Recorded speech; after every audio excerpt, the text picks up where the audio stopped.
Magandang gabi, Oriental Mindoro. Ika-24 sa buwan ng Hunyo, taong 2009. Ito po ang TVNet Newsline.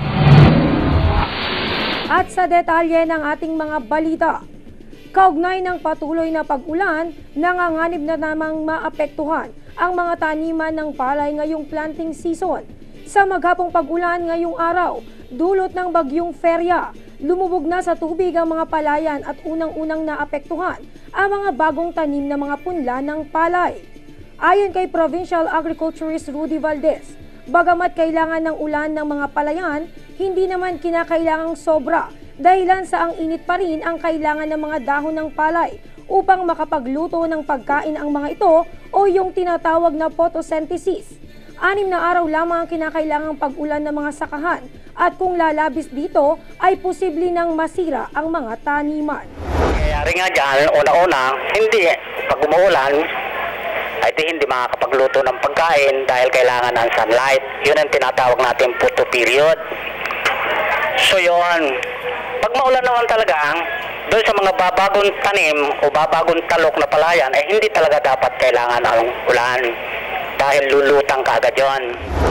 Dito sa lalawigan, may 52,000 hektarya ng mga sakahan at 17,000 pa lamang dito ang natatamnan. Dahil dito, umaasa siya na hindi maapektuhan ng bagyong Feria ang produksyon ng palay ngayong planting season, lalo pa hinihintay nilang may manalo sa kanilang inilunsad na paligsahan, ang Gawad sa Pat-ani, kung saan magpaparamihan ng mga aning palay ang mga magsasaka.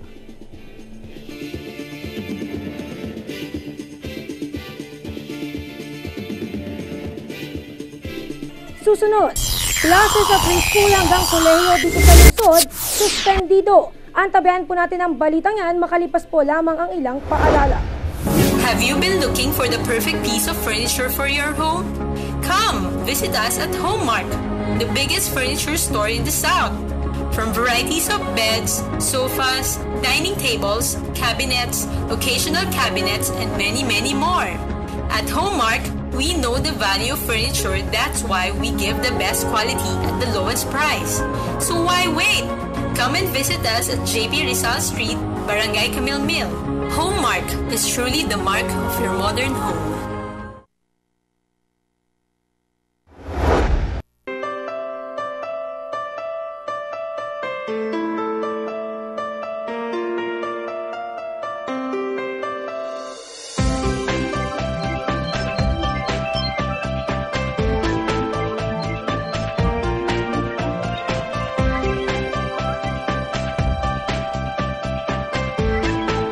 At Monte de Oro Homes, you can be sure of a comfortable, efficiently constructed yet affordable homes.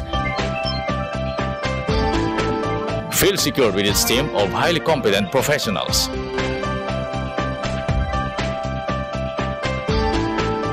And with its strategic flood-free location. Great amenities. And close proximity to almost everything. It is surely a home for ideal family living.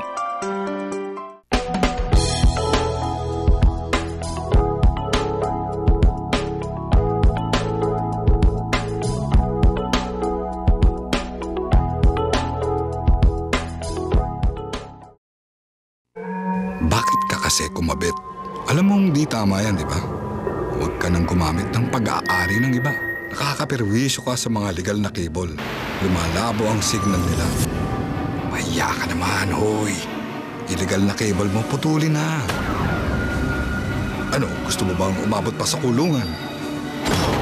Umiwas ka na sa gulo tsaka skandalo. Huwag maging kabit. Magpakabit ng tama ngayon. Supported by PCTA.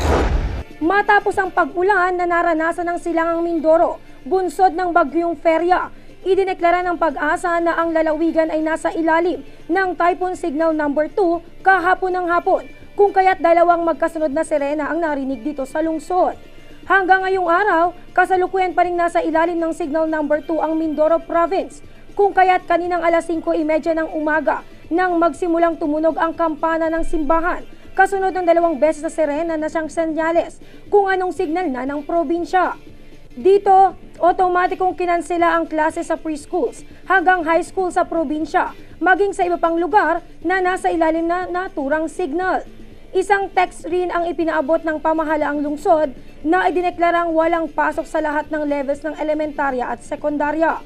Ayon naman kay Calapan City DepEd Assistant School Division Superintendent Arceli Salmorit, tuwing magkakaroon umano ng bagyo, patuloy nilang inaabisuhan ang mga pamunuan ng eskwelahan na otomatikong walang klase ang preschool kapag typhoon signal number 1. Preschool hanggang secondary naman kung signal number 2 at preschool hanggang college naman kung signal number 3. When typhoon signal number 1 is raised in the locality, the preschool classes are suspended.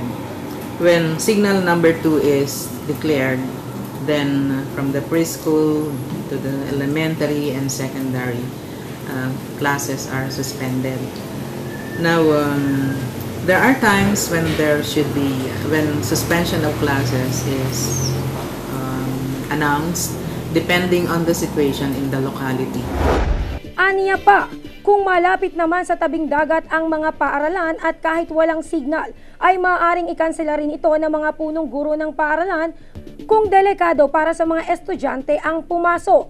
Kaninang alauna naman ng hapon nang ikansela na rin ang klase sa kolehiyo upang maiwasan na abutan pa ng malakas na pag-ulan ang mga estudyante.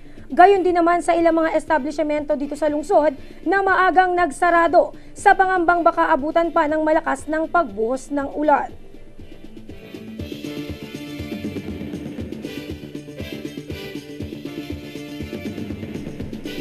Susunod, ilang kabahayan sa Barangay Lazareto nawasak bilang ng mga evacuees, umabot sa 15 pamilya. Yan at iba pang mga balita, makalipas po lamang ang ilang paalala. Sandaling sumakay sa Supercat.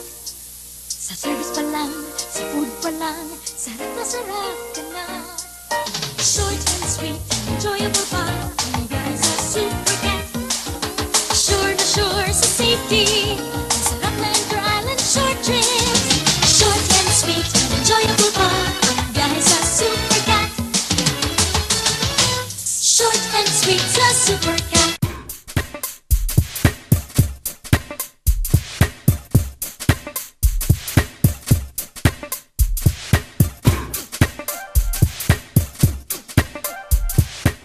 More and more people are discovering the power of Intra. Unique ang Intra kasi may 23 food supplements in one bottle. With improved resistance, hindi ako madali magkasakit. Intra is a powerful blend of 23 botanical extracts that help balance and strengthen your 8 body systems, giving you the power to live healthy. Effective ang Intra, kaya naisip ko, bakit di ko gawing negosyo? Yung dating tricycle driver, hindi lang Intra user, business owner pa. Use Intra and discover the power within. Sa pagkapatuloy ng ating mga balita, ilang kabahayan sa Barangay Lazareto ang nawasak at